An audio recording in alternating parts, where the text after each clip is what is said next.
શું તમને આંખની સામે મચ્છર જેવું કે રેસા જેવો ભાગ ઉડતો દેખાય છે? નજર ફેરવો છો ત્યારે એ વસ્તુ સાથે સાથે ફરે છે, એ હોય છે શું? તો એને કહેવામાં આવે છે ફ્લોટર્સ. સામાન્ય રીતે આંખનો ગોળો એક જેલી જેવા ઘાટા પ્રવાહીથી બનેલો હોય છે, જેને કહેવાય છે વિટ્રસ.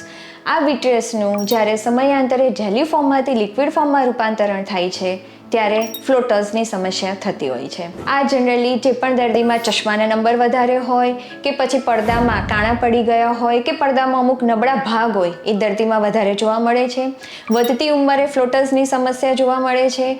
અને ડાયાબિટીસ હોય તો ડાયાબિટીક રેટિનોપેથીના સ્ટેજમાં પણ ફ્લોટર્સની કમ્પ્લેન જોવા મળે છે. આ વસ્તુ જો તમને એકાએક દેખાય છે તો આંખના ડૉક્ટર પાસે જઈ અને ટીપા નાખી અને આંખના પડદાની સંપૂર્ણ તપાસ કરાવવી જરૂરી છે. સામાન્ય રીતે આ વસ્તુનો કોઈ પણ ઈલાજ હજી સુધી પ્રોપર શોધાયો નથી. તો જો તમારા આંખનો પડદો નોર્મલ હોય તો આ વસ્તુને નજરઅંદાજ કરવી વધારે સારી છે.